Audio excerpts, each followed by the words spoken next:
நாம் மத்தேயு சுவிசேஷத்தினுடைய ஓமைகளை சிந்தித்து கடந்த வாரத்திலிருந்து மார்க் சுவிசேஷத்திலிருந்து நாம் மார்க் சுவிசேஷத்தினுடைய சிறப்பான ஓமைகளை பார்த்து வருகிறோம். இந்த நாளிலே நாம் மார்க் சுவிசேஷம் 4வது அதிகாரம் வசனங்கள் 26 29 வசனங்கள். மார்க் சுவிசேஷம் 4வது அதிகாரம் 26 29 வசனங்கள். இயேசுவினுடைய ஓமைகள்ல பெரும்பாலும் கடவுளுடைய ராஜ்யத்தை பற்றிய ஓமைகள் தான் அதிகமாக இருக்கிறத நம்ம அறிகிறோம். மத்தேயு சுவிசேஷத்திலையும் நிறைய முறை அவர் தேவனுடைய ராஜ்யம் என்கிற ஓமைகளை பயன்படுத்துகிறார். இப்ப நாம வாசிக்க இருக்கிற இந்த ஓமை இந்த சுவிசேஷத்துல மாத்திரம்தான் இருக்கு. பெரும்பாலும் நம்ம பார்த்த ஓமைகள் பல ஓமைகள் மார்க் மத்தேயு லூக்கால இருக்குது, சில ஓமைகள் மத்தேயு லூக்கால இருக்குது, சில ஓமைகள் மத்தேயு மார்க்ல இருக்குது. ஆனா இந்த சிறப்பான ஓமை இந்த சுவிசேஷத்துக்குரிய சிறப்பான ஓமை. ஓமை என்பது பரலோக சத்தியங்களை நாம் புரிந்து கொள்வதற்காக உலக நிகழ்வுகளோடு உலக கதைகளோடு இயேசு ஒப்புமைப்படுத்தி சொல்றார். சரிங்களா?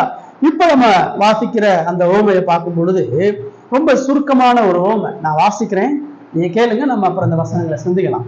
52வது பக்கத்துல மார்க் 4வது அதிகாரம் 26வது வசனத்துல, இன்னும் அவர் அவர்களை நோக்கி, தேவனுடைய ராஜ்யமானது ஒரு மனுஷன் நிலத்தில் விதையை விதைத்து இரவில் தூங்கி பகலில் விழுத்திருக்க அவனுக்கு தெரியாத விதமாய் விதை முளைத்து பயிர் ஆகிறதற்கு ஒப்பாயிருக்கிறது.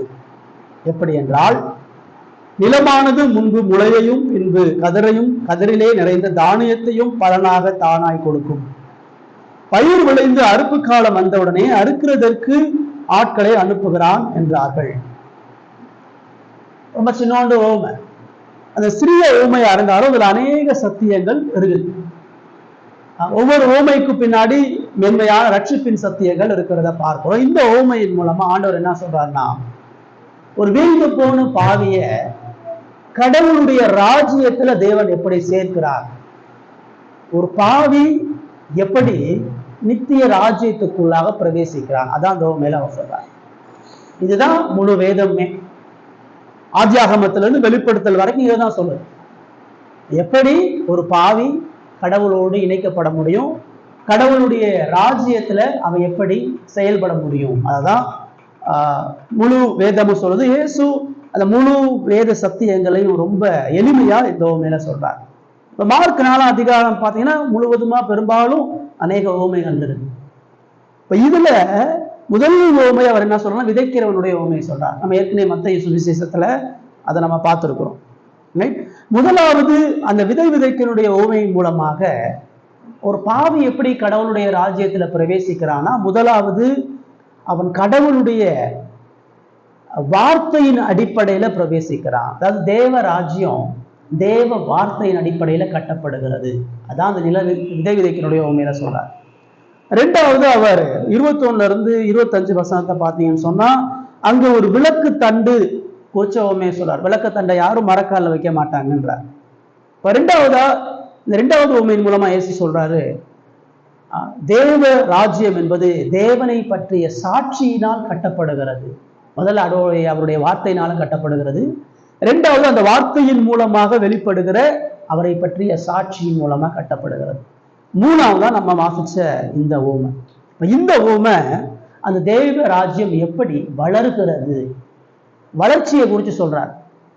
தேவ ராஜ்யம் ஒரே நாள் நடக்கிறதல்ல, அது ஒரே காலகட்டத்தில் நடக்கிறதல்ல, அது வரலாறு முழுவதுமா தேவன் தான் ராஜ்யத்தை கட்டி கொண்டு நித்தியத்துல அது மகிமையாக கொண்டு சேர்க்க போறார் அப்படின்னு சொல்றார். ரைட்? இப்ப அதுல அந்த ஓமையில முதல்ல அவர் சொல்றாரு, கடவுளுடைய ராஜ்யம் ஒரு மனுஷன் நிலத்தில் விதையை விதைத்து இரவுல தூங்கி பகல்ல விழித்திருக்கும் போது அவனுக்கு தெரியாம விதை முளைத்து பயிராகிறதற்கு ஒப்பா இருக்குதுன்றார். ரொம்ப எளிமையா சொல்றார் பாருங்க. ஒரு விவசாயி அவன் விதைக்கிறான், அவன் விதைச்சிட்டு இரவு நேரத்துல வந்து தூங்குறான், திரும்ப பகல் நேரத்துல போய் அது தண்ணி பாய்ச்சறான், திரும்ப தூங்குறான். ஆனா அந்த விதை அவனுக்கு தெரியாத விதமா முளைச்சி அது பயிராகுது அப்படின்றார். இவ்வளவுதான் கடவுளுடைய ராஜ்யம் சொல்றார். ரைட். அப்ப இதன் மூலமா முதலாவது நம்ம ஒரு சத்தியத்தை இங்க பார்க்கிறோம். ஆண்டவர் அந்த உண்மையில ஒரு ப்ராசஸ் சொல்றார், ஒரு படிநிலையை சொல்றார். முதல்ல அவன் என்ன செய்யறான்னு சொல்றார். அவன் முதல்ல நிலத்தை வாங்குறான், அந்த நிலத்தை உழுகுறான், அதுல விதைய விதைக்கிறான், அவன் வளர்ச்சிக்காக காத்திருக்கிறான். அதான் சொல்றான்.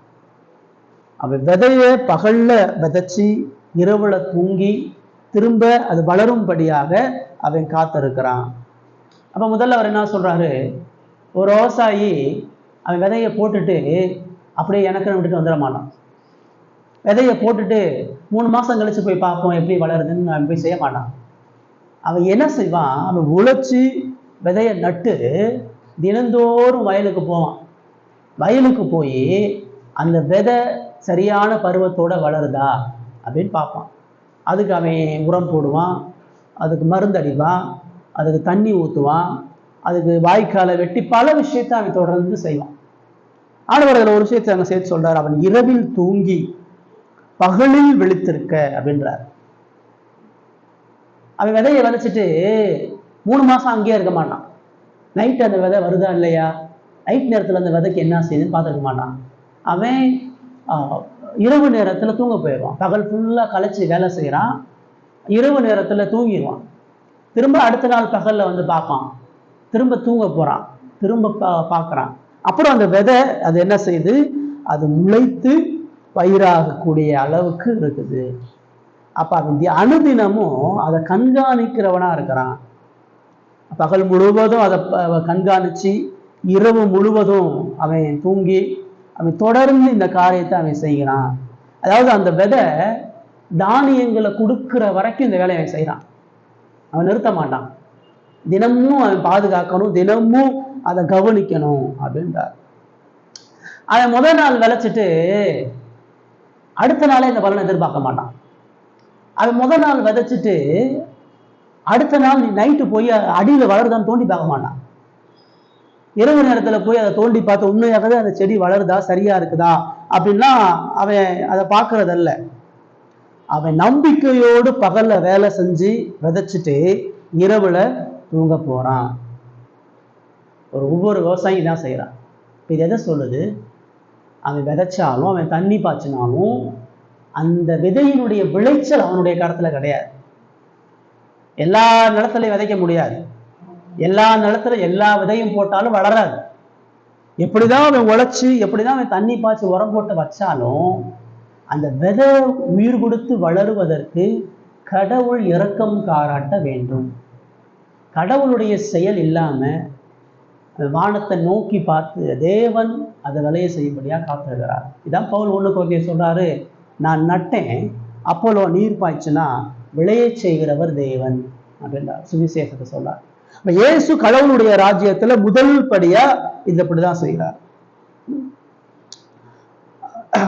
எப்படி தேவன் அந்த அந்த விதைக்கு விதையை கொடுத்து உயிரை கொடுத்து வழி நடத்துறாரோ அதே போல கடவுளுடைய ராஜ்யத்தை கடவுள் கட்டுறார்.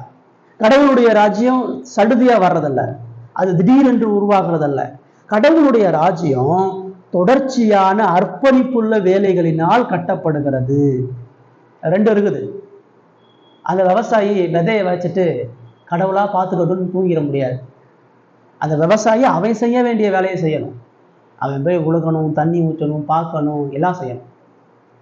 தேவன் அவருடைய வேலையை அதில் செய்கிறார். கடவுள் சர்வ இறையாண்மை உள்ளவரா அந்த விதையை விளைய செய்கிறார். மனிதன் பொறுப்புள்ளவனா அர்ப்பணிப்புள்ளவனா தான் செய்ய வேண்டிய கடமைகளை அவன் செய்யணும் அப்படின்றார். இதுதான் முதல் விஷயமா இந்த ஓமம் நமக்கு சொல்கிறது.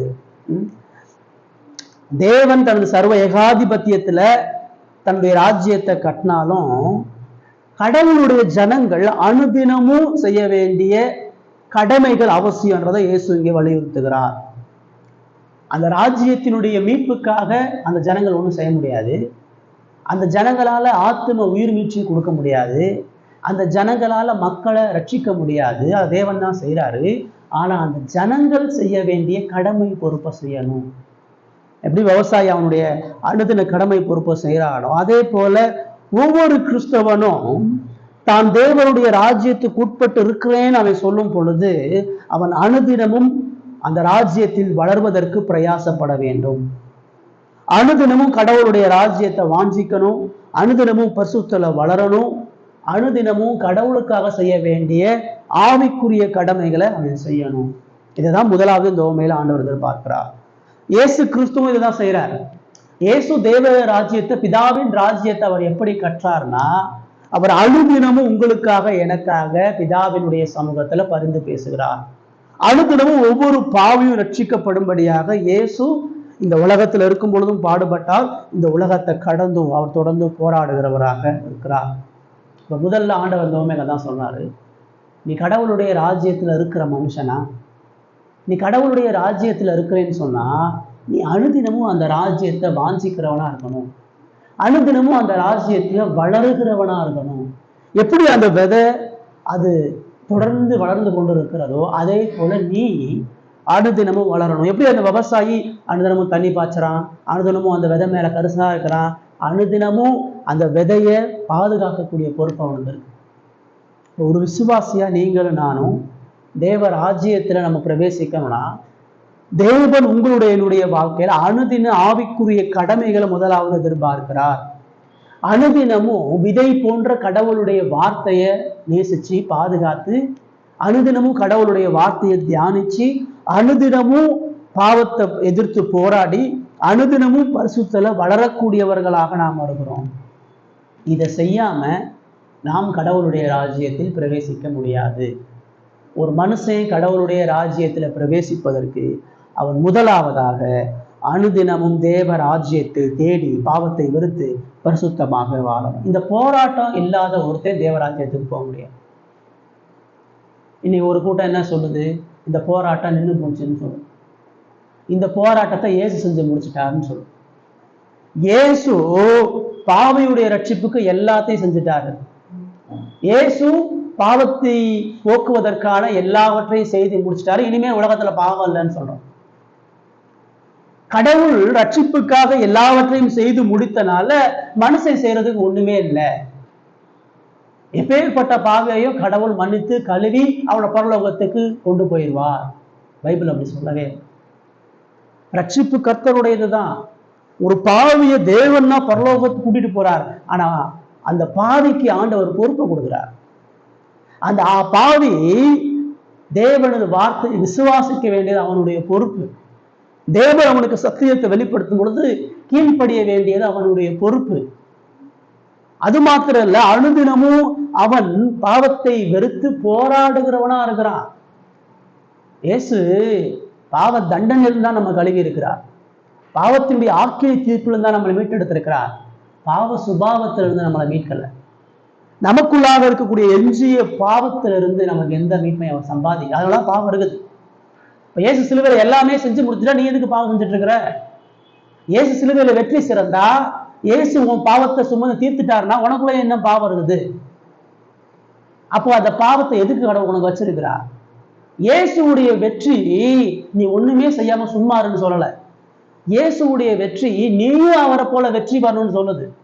அவர் உனக்கு வர வேண்டிய ஆக்கினையும் தண்டனையும் சுமந்தனால நீ அவரை போல பாவத்தை வெற்றி கொள்ளணும். கிறிஸ்துவுக்குள்ளாக நீ எல்லாவற்றிலும் வெற்றி கொள்ளணும்ன்றத நிருபத்தில் அவர் சொல்றார். அதான் இயேசு சொல்றாரு, அவர்களுடைய கனிகளினாலே அவர்களை அறிவீர்கள் அப்படின்னு சொல்றார். என் ஆடு என் சத்தத்துக்கு செவி கொடுத்து என்ன பின்பற்றுன்றார். அப்ப அனுதினமும் நான் கடவுளுடைய ராஜ்யத்தை உட்பட்டவன் சொன்னா, அனுதினமும் அந்த விவசாய போல போராடுகிறவனா இருக்கணும்.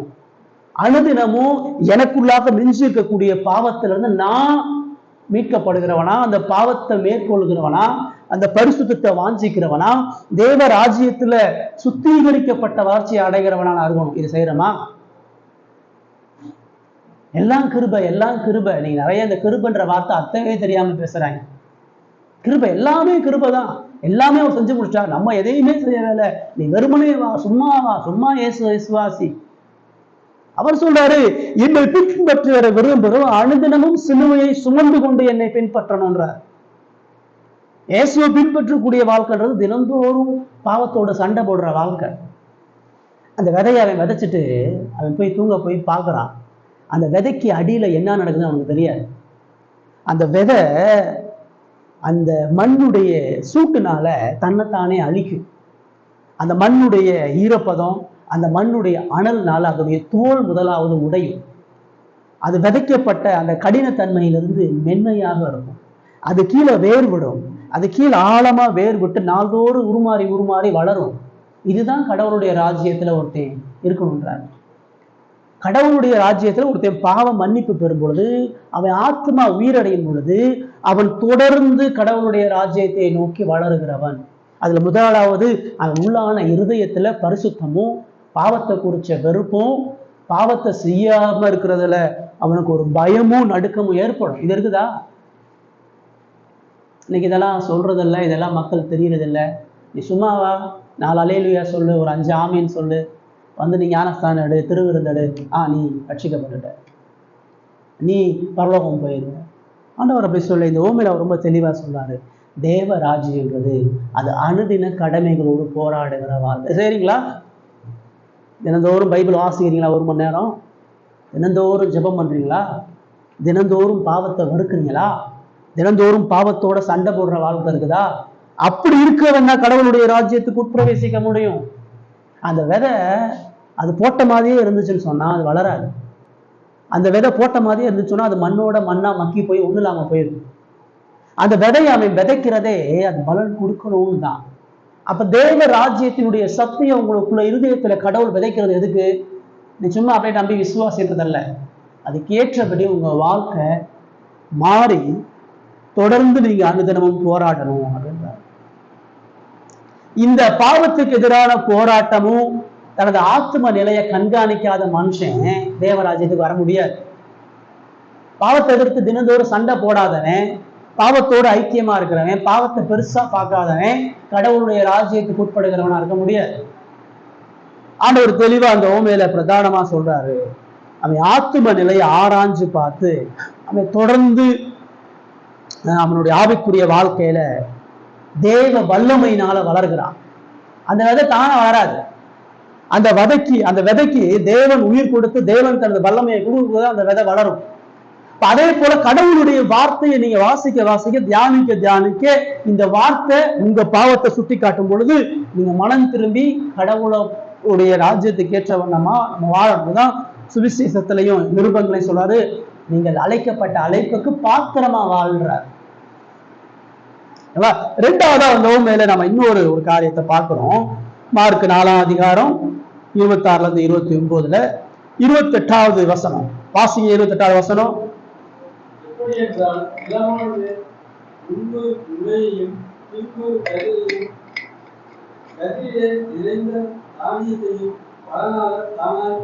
பாருங்க, 2வது ஆண்டவர் சொல்றாரு, ஒரு விவசாயி விதைக்க போறான், அவன் தொடர்ந்து கண்காணிக்கிறான், அந்த விதை வளரும்படியா அவன் பார்த்துட்டு தினந்தோறும் போய் நீர் பாய்ச்சுக்கிறான்.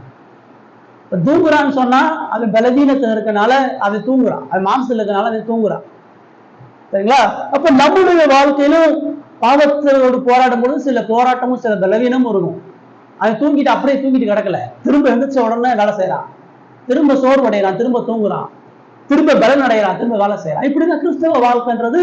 அனுதினமும் பாவத்துல விழுந்தவுடன் ஐயோ அவ்வளவுதான், என்னால முடியாது, ஐயோ என்னாலதான் செய்ய முடியாது, நான் போய் சோர்ந்து போயிடக்கூடாது, ஐயோ இதெல்லாம் பெரிய காரியங்க, நானா இதுக்கு தகுதி இல்லைங்க அப்படின்னு விழுந்துடக்கூடாது.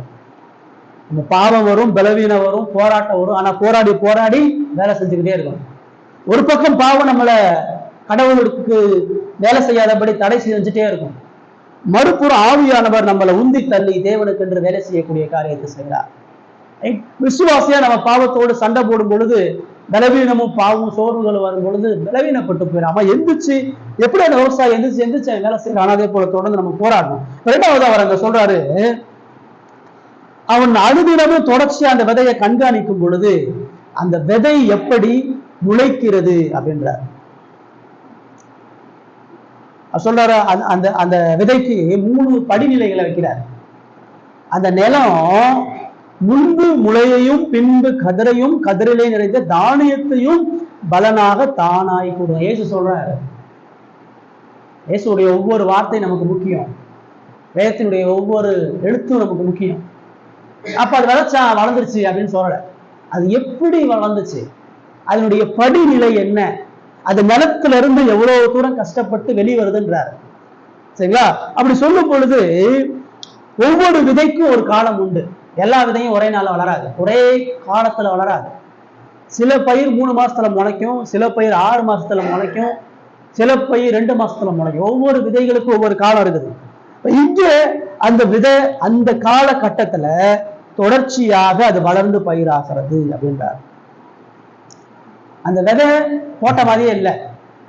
அந்த விதை முதலாவது என்ன ஆகுது, அது முதல்ல அது முளையை கொடுக்கிறது. அப்படின்னா அது புல் முளைக்கும். அது விதையிலிருந்து கீழே வேறு விட்டு மேல முதலாவது புல் வருது. அதை பார்க்குறான், இந்த விதையில உயிர் இருக்குது, இந்த விதை வேலை செய்யுது, இந்த வேலை சும்மா இல்லை, இந்த விதையில வேற ஒரு வளர்ச்சி இருக்குதுன்னு பார்க்குறான். ஒரு 15 நாள் அல்லது 1 மாசத்துல அதுல புல் முளைக்குது. அதுக்கு அடுத்து போட்ட உடனே டக்குன்னு அடுத்த நாள் பயிர் ஆகலை. அது ப்ராசஸ் வருது பாருங்க. புல் முளைச்சதுக்கு அப்புறம் பின்பு கதிரை முளைக்கிறது. ரெண்டாவதா அது கதிர்னா கிளைகளை விடுது. அந்த புல் வளர்ந்த உடனே பிரான்சஸ் அப்படியே அநேக கிளைகளை விடும். அதையும் அவன் ஒரு திரும்ப 2வது மாசத்துல பாக்குறான், அது நல்லா வளர்ந்துட்டு. இப்ப அது புல்லுலயே இருந்துச்சுன்னு வச்சுக்கோங்களேன், அது கதிரை கொடுக்கலன்னு வச்சுக்கோங்க, அதுல ஏதோ ஒரு பிரச்சனை இருக்கு, அது பலன் தராது. அப்போ அது கீழே ஏதோ அதுக்கு ஒரு தீஞ்சு போன நிலம் இருக்கு.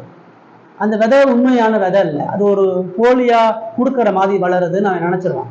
அப்ப அது வளராத பொழுது அது வெறும் முளையை மட்டுமே வச்சுட்டு இருந்துச்சுன்னா அது மற்ற செடியெல்லாம் வளர்ந்து போகும்பொழுது அது அங்கேயே இருந்துச்சுன்னா அதை பிடுங்கி போட்டுருவான். அது சரியில்லை, அதுல ஏதோ பிரச்சனை இருக்குது. அப்ப அது முதலாவது முளையை கொடுத்ததுக்கு அப்புறம் 2வது கதிரை கொடுக்கணும், அதாவது கிளைகள் அது உடனுன்றார். 3வது அவர் சொல்றாரு, கதிரிலே நிறைந்த தானியத்தையும் பலனாக தானாய் கொடுக்கும். அப்ப 3வது அது வெறுமனே கிளைகளை மாத்திர விட்டது கிடையாது, அதுல பயிர் வகைகளும் தானியங்களும் அதுல வளரணும்ன்றார். 3வதா அதுல தானியம் வரணும். வெறும் பிரான்ச்சோட அது நிக்காம அந்த கிளைகள்ல இருந்து கதிர்களோடு கோதுமையோ அரிசியோ என்ன விதைச்சானோ அந்த கனி அவன் பார்க்கணும். அப்பதான் அதனுடைய நோக்கம் நிறைவேறிடுச்சு. எப்போ அதனுடைய அந்த செடியினுடைய நோக்கம் நிறைவேறுகிறதுனா, அது அறுவடைக்கு ஏற்ற கனிகளை கொண்டு நிற்கும் பொழுது இது விதைச்சது சரியானது அப்படின்னு யோசிக்கலாம். அப்ப ஆண்டவர் இந்த 2வது ஒரு விஷயத்த சொல்றாரு, அந்த விதை மாதந்தோறும் மாற்றம் அடைந்து கொண்டே வருகிறது. ஒரு விவசாயி அனுதினமும் நீர் பாய்ச்சி அந்த நிலத்தை கண்காணிக்கும் பொழுது அது மாற்றத்தை அடைகிறதாக இருக்கிறது, அது வளர்ச்சியை கொடுக்கிறதாக இருக்கிறது அப்படின்றார். இதான் அந்த 2வது சொல்றார். 2வது இதுல இருந்து நம்ம என்ன கத்துக்கிறோம்னு சொன்னா, அனுதினமும் ஆவிக்குரிய கடமைகளை செய்யற மனுஷன், அனுதினமும் பாவத்தோட சண்டை போடுற மனுஷன், அனுதினமும் கடவுளுடைய ராஜ்யத்தை தேடக்கூடிய மனிதன், அவன் தொடர்ந்து வளர்ச்சி அடைகிறவனா, மறுரூபப்படுகிறவனா, புதிய ஜீவனுள்ள வாழ்வை அடைகிறவனா இருக்கிறான். எப்படி அந்த விதைக்கு அனுதினமும் தண்ணி ஊற்றி அதுக்கு எரு போட்டு அதை பாதுகாக்கும் பொழுது அது மாறி அது முதிர்ச்சி அடைகிறதோ, அதே போல கடவுளுடைய ராஜ்யத்தில் இருக்கக்கூடிய மனுஷன் தொடர்ந்து சரியான வளர்ச்சி அடைகிறவனா, புதிய மாற்றம் உள்ள மனிதனாக இருக்கிறான். அந்த விதை தான் சுபாவத்தை மாத்திட்டே இருக்கும். அது விதைக்கும் பொழுது இங்குட்டோண்டா கடினமா இருந்தது, அது வளரும் பொழுது மகிமையுள்ளதா மேன்மையுள்ளதா அநேக கதிர்களை கொண்டதாக வளர்ச்சிகளை கொண்டதாக இருக்கும். 2வது ஆண்டவர் தான் சொல்றாரு, தொடர்ந்து ஆவிக்குரிய கடமையில செய்யறவன் தான் தனக்குள்ளான பாவத்தை களைந்து போட்டு கிறிஸ்துவுக்குள்ளாக புதிய மனிதனாக வாழ்றான். ஒரு கிறிஸ்துவுக்குள்ள இருந்தா புதிய சிருஷ்டியாக இருக்கிறான். பிலிப்பியர்ல சொல்றார், பழையவைகள் எல்லாம் ஒளிந்தாயின, எல்லாம் புதிதாயின. இயேசுவை விசுவாசிக்கக்கூடிய மனித வாழ்க்கை எப்படி இருக்கும்? இயேசு உண்மையா தேடக்கூடிய மனுஷன் எப்படி இருப்பான்? அது 10 வருஷமா ஒரே மாதிரி இருக்க மாட்டான். அதை ஆண்டவர் அறிந்த நாள்ல இருந்து அதை தொடர்ந்து தன்னை ஆண்டவருக்குள்ளாக வளர்த்து அவன் பரிசுத்தத்துல உயர்ந்து கொண்டே இருப்பான். அவன் கடவுளை அறிகிறதுல, வேதத்துல அறிகிறதுல, தேவ ராஜ்யத்தை விசுவாசிக்கிறதுல பலம் அடைந்து கொண்டே இருப்பான். அவன் வாழ்க்கை இந்த உலகத்துக்கு ஒரு பெரிய ஆச்சரியம். அவன் வாழ்க்கை அவனுடைய குடும்பத்துக்கு, அவன் சமுதாயத்துக்கும் ஒரு பெரிய மாற்றத்தை கொண்டு வரும். லஞ்சம் வாங்கின சகையோ எப்படி நாளக்கணையா திரும்ப கொடுத்தானோ, திருச்சபையை கொலை செய்து துன்பப்படுத்தின பவுல் எப்படி திருச்சபையை கட்டுகிறவனா மாறினானோ, அப்படிப்பட்ட ஒரு வாழ்க்கைய கிறிஸ்து வரும் பொழுது ஒரு மனித வாழ்க்கையில தரிக்கிறார். அவன் பழைய பாவ வழக்கங்களையும் சுபாவங்களையும் விட்டு கிறிஸ்துவனுடைய சாயலை தரித்துக்கிற புதிய மனிதனாக வாழ்கிறான். அது தொடர்ந்து மாற்றம் அடையக்கூடிய ஒரு வாழ்க்கையை கொண்டிருக்கிறான். இதுதான் கடவுளுடைய ராஜ்யத்துக்கு உட்பட்டவனுடைய இரண்டாவது நிலை. ஒரு பாவிய கடவுள் அந்த ராஜ்யத்துல கொண்டு போய் வைக்கும் பொழுது, விசுவாசியா பரலோகவா அப்படி செய்யறது இல்லை. அந்த விசுவாசிக்கப்பட்ட மனிதனை இந்த உலகத்துல தன்னை போல மறுரூபப்படுத்துகிறார். இயேசுவினுடைய சுபாவத்தை அவன் பெற்றுக் கொள்கிறான். இயேசுவுக்கு ஒப்பாக அவன் மறுரூபம் அடைந்து கொண்டே இந்த உலகத்துல வாழ்றான். அவன் பரலோக வாசியா பரிசுத்த பாதையில தொடர்ந்து போராடி தான் பழைய வாழ்க்கைக்கு புதிய வாழ்க்கைக்கு ஒரு மாற்றத்தை கொடுத்துறான். உன்னை பார்க்கிறவங்களுக்கு எல்லாரும் ஆச்சரியம், என்னப்பா இவன் முந்தி மாதிரி பேசலையேக்கா, முந்தி மாதிரி இவனுடைய வாயில கெட்ட வார்த்தை வரலையே, இவன் சுபாவம் இவ்வளவு மாறி இருக்குது, இவ்வளவு ஒழுக்கமா இருக்கிறானே, இவ்வளவு அன்புள்ளவனா இருக்கிறானே, இவன் ஆளே மாறி போனவனா இருக்கிறானே, என்ன காரணம், என்ன இவனுடைய வாழ்க்கையில் நடந்ததுன்ற ஒரு மாற்றத்தை அவன் காட்டுவான்.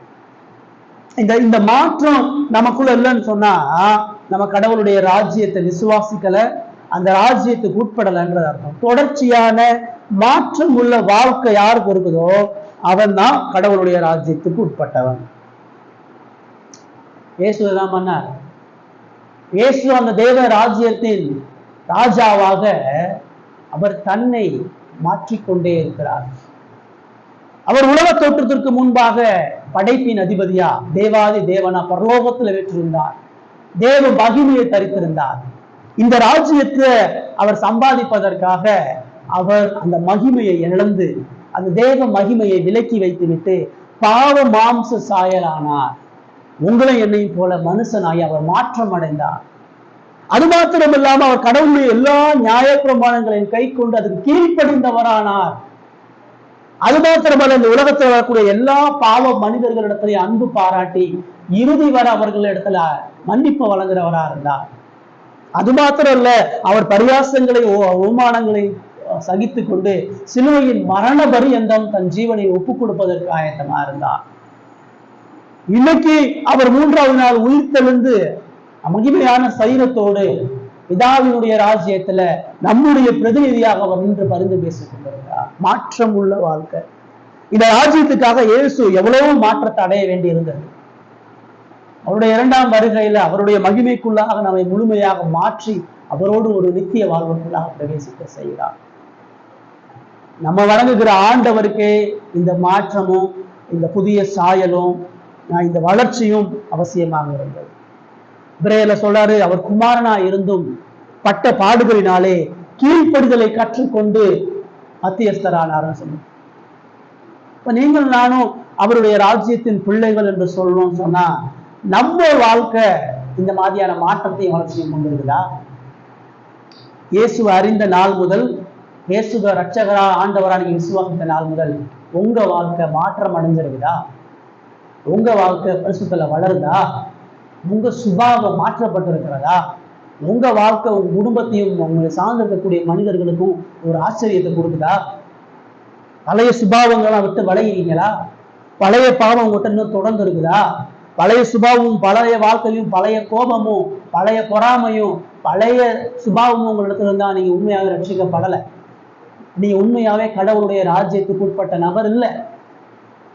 நீங்க கடவுளுடைய ராஜ்யத்துக்கு உட்பட்டவளா நீங்க சொன்னா அவங்க வாழ்க்கை மிகுந்த மாற்றத்தை அது கொண்டிருக்க. வேதம் அது முழுமையா நமக்கு எச்சரிக்குது, அதை நமக்கு சுட்டி காட்டுகிறத நம்ம பார்க்கிறோம். நம்முடைய ஆவிக்குரிய வாழ்க்கையை நம்ம ஆராய்ந்து பார்ப்போம். எவ்வளவு பாவம் நம்மகிட்ட இன்னும் தொடருது. ஏற்கனவே கோவப்பட்ட மாதிரி எப்படி சுடி சுடின்னு கோவப்பட்டு இருக்கிறோம். ஏற்கனவே பொறுமை இழந்து பேசுற மாதிரி எவ்வளவு பொறுமை இழந்து பேசுறோம். ஏற்கனவே பொருளாசை கொண்டு இருந்து இப்போ எப்படி பொருளாசை கொண்டவர்களா இருக்கிறோம். இதெல்லாம் தொடர்ந்து உண்மையாவே நம்ம ரட்சிப்பு கேள்விதான். உண்மையாகவே ரட்சிக்கப்பட்டிருக்கனா வெறுமனே இயேசு வாயால ஆண்டவர் ரட்சகர் சொல்லி வாழ்ந்துட்டு இருக்கிறான்.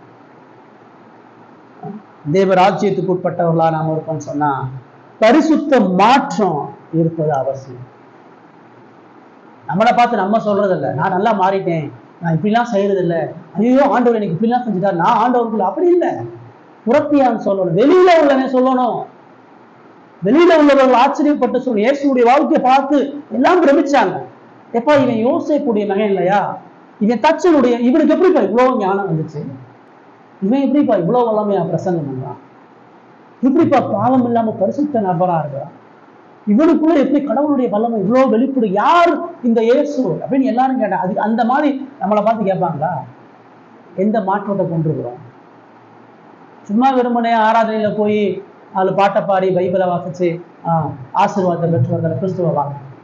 இது அனுதினமும் பாவத்தோடு சண்டை போடுற வாழ்க்கை, அனுதினமும் பரிசுத்துல வளர்ற வாழ்க்கை, அனுதினமும் இயேசுவை போல நான் மாறுகிற வாழ்க்கை.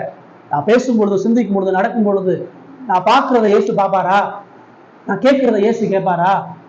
நான் செய்யற வேலையை இயேசு செய்வாரா? என்னுடைய எல்லா இடங்கள்லையும் நான் செய்யக்கூடிய ஒரு காரியத்துக்கு இயேசு செய்வாரா?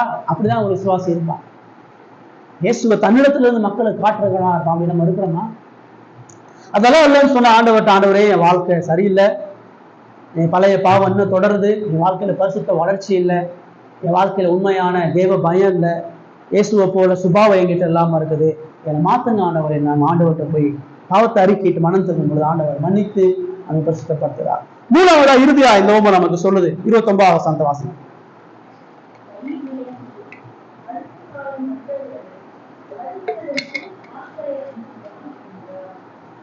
பாருங்க, இறுதியா இயேசு சொல்லி முடிக்கிறாரு.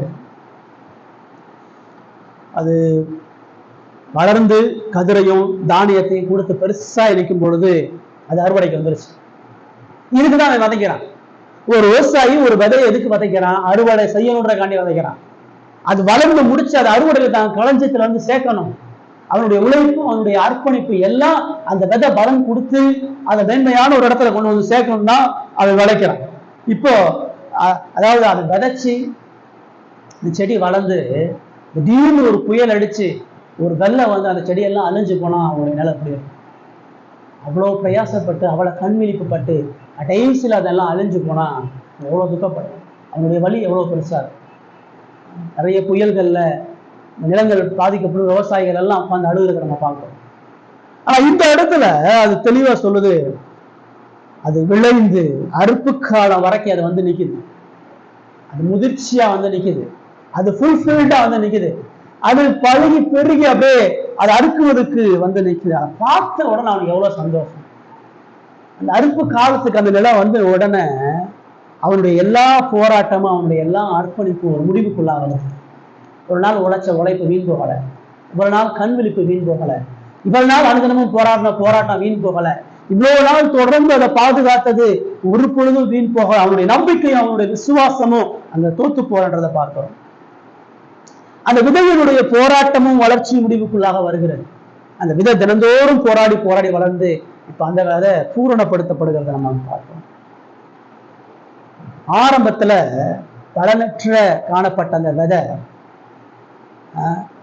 கடினப்பட்ட மண்ணுல புதைக்கப்பட்ட அந்த விதை இப்பொழுது ஜீவன் தரும்படியாக பலன் கொடுக்கிறது பார்க்கிறோம். மண்ணுல புதைக்கப்பட்ட விதை மகிமையான ஒரு இடத்துக்குள்ளாக அது கொண்டு போக்கப்படுகிறது. அந்த மகிமையான களஞ்சியத்துல அநேகருக்கு ஜீவன் தரக்கூடிய காரியத்தை அந்த விதை அது வளர்ந்ததுனால செய்கிறத ஆண்டவர் சொல்றார். இப்படிதான் கடவுளுடைய ராஜ்யத்தினுடைய முடிவு. எப்படி தேவன் தந்த ராஜ்யத்தை கற்றார்? அவர் இப்படிதான் போராட்டத்தோடு, பாடுகளோடு, பரிசுத்த வாழ்க்கையோடு, கிறிஸ்துவின் சாயலோடு வளரக்கூடிய அந்த விசுவாசிய இறுதியில அவனை மகிமையான ஒரு இடத்துல கொண்டு வந்து நிறுத்துறார். இந்த உலகத்துல அனுதினமும் கடவுளுடைய ராஜ்யத்துக்காக போராடி, அனுதினமும் கடவுளை தேடி, அனுதினமும் தேவனுக்கு கீழ்ப்படைந்து பரிசுத்துல வளருகிற மனுஷன், பாவத்தை வெறுத்து பரிசுத்தை வாஞ்சிக்கக்கூடிய மனுஷன் தேவனது அழியாத மகிமையான நித்திய ஜீவனை கண்டடைகிறவனா இருக்கிறான். தேவனால மேன்மையான ஒரு வாழ்வுக்குள்ளாக அவன் போகிறவனாக இருக்கிறான். பாவலேந்து இந்த உலகத்துல இயேசுவுக்கென்று பரிசுத்தமா போராடாத எந்த மனிதனுக்கும் இந்த நித்திய மகிமை ஒரு பொழுது கிடையாது என்பதை பார்த்தோம். அழியாத நித்திய மகிமையை அவன் அடையணும்னு சொன்னா அவன் இயேசுவுக்காக தொடர்ச்சியாக போராடணும். அந்த போராடுகிற போராட்டம் ஒரு நித்திய இளைப்பாறுதல். இனிமேல் அந்த விவசாயிக்கு எந்த வேலையும் இல்லை. அவ்வளவு உழைப்பினுடைய பலன்களை பெற்று மகிழ்ச்சியா கடந்து செல்வான். அந்த அரிக்கட்டுகளை அவன் அறுத்து அந்த தானியத்தை சேர்த்து களஞ்சியத்துல வச்சு வாழ்க்கப்பட்ட எல்லா கண்ணீரும், அவன் போராடிய எல்லா போராட்டம் ஒரு முடிவுக்குள்ளாக வருகிறது அப்படின்றத பார்த்தோம். கடவுளுக்காக நம்ம போராடுகிற போராட்டம் வீணானதே அல்ல. கடவுளுக்காக நம்முடைய அர்ப்பணிப்பு, கடவுளுக்காக நம்ம இழக்கக்கூடிய ஒவ்வொரு நேரமும் மகிமையானது. கடவுளுக்காக நம்ம நேரம் கொடுத்து வேதம் வாசிக்கிறதும், ஜெபிக்கிறதும், ஆராதனைக்கு வருகிறதும், கடவுளுடைய ஜனங்களோடு ஐக்கியப்படுகிறதும், கடவுளை பற்றிய காரியங்களை கற்றுக்கொள்கிறது ஒரு நொடி கூட வேணானது கிடையாது. அது உண்மையாகவே பலன் கட்டாயம் கொடுக்கும். அது பலன் இல்லாம அந்த வாழ்க்கை போகவே போகாது. தேவன் நிச்சயமாக தம்மை தேடுகிறவர்களுக்கு நன்மையை வழங்காமல் விடமாட்டார் நமக்கு சொல்லும். கிறிஸ்துவுக்கென்று பாவத்தை வெறுத்து பரிசுத்தத்தை விரும்பி சத்தியத்துக்காக போராடுகிற போராட்டம் நிச்சயமா நித்திய மகிமைக்குள்ளாக நடத்துன்றத வேதத்தை பார்க்கிறோம். இயேசு தனது மரணத்தின் மூலமாக இப்படிப்பட்ட மேன்மையான வாழ்க்கையை நமக்கு சேர்க்கிறார். அப்ப கேள்வி என்னன்னா, நான் முதல்ல வளருகிற விதையா இருக்கிறேனா, போராடுகிற விதையா இருக்கனா, வளர்ந்து களஞ்சியத்தில் சேர்க்கப்படுகிற விதையாக இருப்பனா? நான் கடவுளுடைய வார்த்தையை கேட்கலாம், என்னுடைய பாவ பழக்க வழக்கங்கள் எல்லாம் நான் மாற்றலாம், அநேக காரியங்களை நிறுத்தலாம். தேவன் வரும் பொழுது, அவருடைய நியாய தீர்ப்பு வரும் பொழுது, அவருடைய நித்திய மகிமைக்குள்ளாக நான் போகலாம். நித்திய இளைப்பாறுதல் எனக்கு உண்டா? அறுவடையில விதைச்சி வளர்ந்த எல்லா விதையும் கலைஞர்ல சேர்க்க மாட்டான். விதையில சில போலியான கலைகளும் இருக்கும். விதையில சில தூசி கட்டி ஒதுக்க வேண்டியது இருக்கும். பார்க்கறதுக்கு பயிரை போலவே இருக்கும், ஆனா அது அரிச்சிருக்கும். பார்க்கறதுக்கு நல்ல நலஞ்ச முதிர்ச்சியை போலவே அது இருக்கும், ஆனா அது குப்பையை போல பதற போல இருக்கும். அதனாலதான் அவன் என்ன செய்யறான், அந்த அறுவடைக்கு முன்னாடி அந்த விதையை தூற்றுகிறான். தூற்றுக்கூடைய வச்சு தூட்டுறான். அதை அடிச்சு தானியத்தை எடுத்து அப்படியே கலைஞத்தை வைக்க மாட்டான். அந்த தானியத்தை தூற்றுவான். யோவான் சொல்றாரு, அவர் களஞ்சியத்தை சுடகுனால குடைக்கிறது போல உங்களை புடைப்பார் என்றார். அவர் கோதுமையை களஞ்சியத்துல சேர்த்து பதரையோ அவியாத அக்கினியில போட்டு எரிப்பார்னு சொல்லப்படுகிறார். சொல்றார்,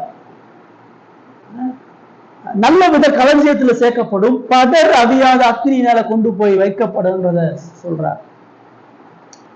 பயிரோடு களைகளும் அறுக்கப்படும், களைகளும் வளரும். இறுதி நாள்ல எது பயிர் எது களைன்னு களஞ்சியத்துல சேர்க்கும் போதுதான் தெரியும். களஞ்சியத்துல சேர்க்கப்படும் போதுதான் அது மெய்யான பயிரா களையறான்றது. பயிரை போன்று வேஷம் போடக்கூடிய எல்லா பதர்களும் அக்கினியால் அழிக்கப்படும் என்று பார்க்கிறோம்.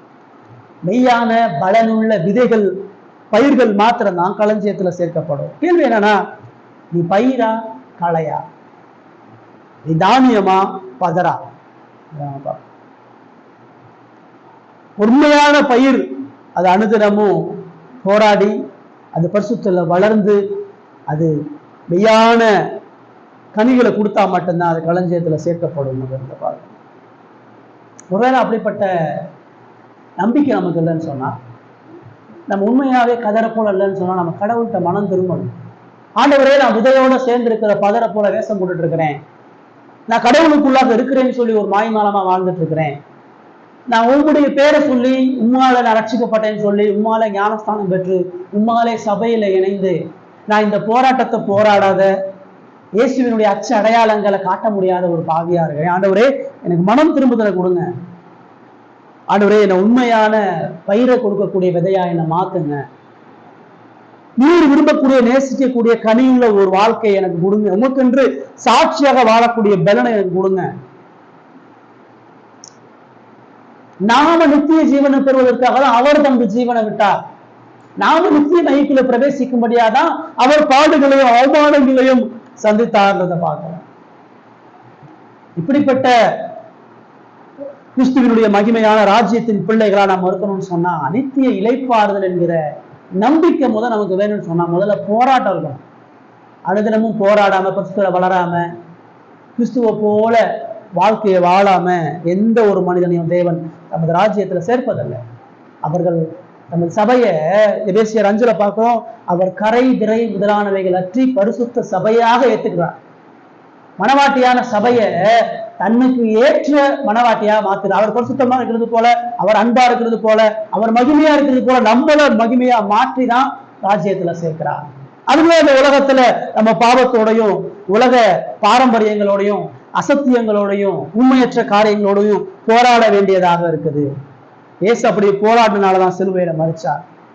இயேசு பரிசுத்த வாஞ்சித்தனாலதான் அவர் சிலுவையில கொல்லப்பட்டார். அந்த மகிமைக்காக தன்னை இழந்து நாம் ஜீவனை பெறும்படியாக அவர் செய்தார். பார்க்கிறோம். விசுவாசிகளா நம்ம இருந்தோம்னு சொன்னா, உண்மையாகவே கிறிஸ்துவால் ரட்சிக்கப்பட்டவன் சொன்னா என்னுடைய வாழ்க்கை இயேசுவை போல போராடுகிற வாழ்க்கையா, இயேசுவை போல ஜீவனை பெறக்கூடிய வாழ்க்கையா, இயேசுவை போல முழுமையாக தேவனை சார்ந்திருக்கிற வாழ்க்கையா, பரிசுத்தத்தை பாதுகாக்கிற வாழ்க்கையா இருக்குதா? இயேசு அப்படிதான் வாழ்ந்தார். ஒருவேளை நம்முடைய வாழ்க்கையை ஆராய்ஞ்சு பார்ப்போம். நிறைய குழப்பங்களோட இருக்கலாம், நிறைய சஞ்சலங்களோட இருக்கலாம், நிறைய குடும்ப பிரச்சனை இருக்கலாம், நிறைய கடன் பிரச்சனை இருக்கலாம், நிறைய வியாதி பிரச்சனை இருக்கலாம். பிரதானமா ஒண்ணு தேவராஜ்யம். தேவனுக்கு அந்த நித்திய ராஜ்யத்தின் பிள்ளைகளாக இருக்கணும்னு சொன்னா நம்முடைய வாழ்க்கை இப்படிப்பட்ட வாழ்க்கையா இருக்கு. இப்ப இல்லைன்னு சொன்னா, நம்ம வேஷம் போடுகிற பதரா இருந்தோம்னு சொன்னா, இயேசு தமது நியாய தீர்ப்பினால நம்மை அவருடைய நித்திய கோபத்துக்குள்ளாக கொண்டு போவான். இயேசுடைய பேரை சொல்லுகிற எவனும் பாவத்தை விட்டு விலகணும்னு சொல்லுது. கிறிஸ்துவை கர்த்தர் என்று சொல்லக்கூடிய எவனும் அவருக்கு சுவிசேஷத்துக்கு பாத்திரமா வாழணும்னு சொல்லுது. இது வாழ்றமா? இது இருக்குதா? இப்படி ஆத்ம நிலையை ஆராய்ஞ்சு பார்ப்போம். ஒருவேளை இப்படிப்பட்ட நம்முடைய வாழ்க்கையில ஆண்டவருடைய சமூகத்துல இறக்கிறதுக்காக, ஆண்டவரே என்னுடைய வாழ்க்கையை மாத்துங்க, தேவராஜ்யத்தின் பிள்ளையா என்னை மாத்துங்க. எனக்கு பாவத்தை போராடுற பலன் இல்லை, நான் பாவத்தை விழுந்துடுறேன், நான் பாவத்தை நேசிக்கிறேன், நான் பாவத்துல தொடர்ந்து வாழ்ந்து கொண்டு இருக்கிறேன், என்னுடைய வாழ்க்கையில எந்த மாற்றமும் இல்லை, நான் தொடர்ந்து ஆராதனைக்கு வந்து கடவுளை தேடியும் பழைய மாதிரியே நான் வாழ்ந்துட்டு இருக்கிறேன், என் வாழ்க்கையில எந்த சாட்சியும் இல்லை, எந்த பரிசுத்தமும் இல்லை, இயேசுடைய எந்த குணாதிசயமும் இல்லை. ஆண்டவரே என்னை கழுவுங்க, என்னை மாத்துங்க, நான் உங்களுடைய களஞ்சியத்துல நித்திய ஜீவனுக்குள்ள பிரவேசிப்பதற்கு என்னை மன்னிங்க, என்னை கழுவி உங்க பிள்ளையா மாத்துங்க நம்ம கேட்கணும். அப்படி நாம் தேவ சமூகத்துல மனம் திரும்பும் பொழுது தேவன் மகிமையுள்ள ஒரு ஜீவனுள்ள ஒரு வாழ்க்கையை அவருடைய மரணத்தின் மூலமாக சம்பாதித்த நித்திய ஜீவன் நமக்கு தருது. இதுக்குதான் அவர் சிலுவையில மரிச்சார். அவருடைய சிலுவை மரணம் எனக்கு இதுதான் சொல்லுது. அந்த ராஜ்யத்துக்காக இயேசு எப்படி தன்னை அர்ப்பணித்தா, அவருடைய போராட்டம். இந்த இடத்துல விவசாயி இரவு தூங்கிடுறான், ஆனா இயேசு சொல்றாரு, அவரு நரிகளுக்கு குழிகள் உண்டு, ஆகாயத்து பறவைகள் கூட உண்டு, மனசுக்குமானுக்கு தலை சாய்க்க இடம் இல்லை. அவர் தூங்கவே இல்லை. அவர் மாம்சத்தில் இருந்த நாட்கள்ல பலத்த சத்தத்தோடு கண்ணீரோடு போராடினார். பாவத்தை வெற்றி கொள்வதற்கு இயேசு எல்லா வகையிலும் பாதிக்கப்பட்டார், நொறுக்கப்பட்டார், பிதாவால கைவிடப்பட்டார், ஆவியானவருடைய பலத்தை இழந்தார், சீசர்களால கைவிடப்பட்டார், பேதுருவால மறுதளிக்கப்பட்டார், யூதாசால காட்டி கொடுக்கப்பட்டார், தன்னுடைய சொந்த ஜனங்களால பரியாசம் பண்ணப்பட்டார், நிராகரிக்கப்பட்டார், அவமானப்படுத்தப்பட்டார், நிர்வாணப்படுத்தப்பட்டார், அநேக பரியாசங்களை உண்மைகளுக்கு தான் முகத்தை கொடுத்தார். சிலுவையில கடைசி சொட்டு ரத்தம் சிந்த வரைக்கும் தான் ஆவியை கொடுக்கிற வரைக்கும் அவர் போராடி அந்த ஜீவனை பெற்றுக்கொண்டார். நமக்கு எந்த போராட்டமும் இல்லாம வாழ ஆசைப்படுறோம். எந்த கஷ்டமும் எனக்கு வந்துடக்கூடாது, எந்த பாடும் எனக்கு வந்துடக்கூடாது, எந்த உபத்திரமும் எனக்கு வந்துடக்கூடாது, நல்லா சந்தோஷமா இந்த உலகத்துல ஆசீர்வாதமா வாழணும்ன்ற பைபிள் எங்க அப்படி சொல்லலையே. இயேசு இந்த ஓமையில சொல்றாரு, அந்த விதை அது போராடணும், அந்த விதை மண்ணோட சண்டை போடணும், அந்த விதை கலைகளோட சண்டை போடணும், அந்த விதை பரிசுத்தத்துல தூக்கி வளரணும், அந்த விதை பலன் கொடுக்கிறதா இருக்கணும். இதுதான் அவங்ககிட்ட எதிர்பார்க்கிறார். ஒருவேளை கடவுளுடைய ராஜ்யத்துக்கு அந்நியமா இருந்தீங்கன்னு சொன்னா மனம் திரும்பி இயேசு விசுவாசம். இயேசு ஒருத்தர் தான் உங்க பாவத்தை கழுவி உங்களை பரிசுத்தப்படுத்த முடியும். இயேசு ஒருத்தர் தான் உங்க பிரச்சனைக்கான தீர்வு. இயேசு ஒருத்தர் தான் உங்களுடைய மன கஷ்டங்களுக்கான தீர்வு.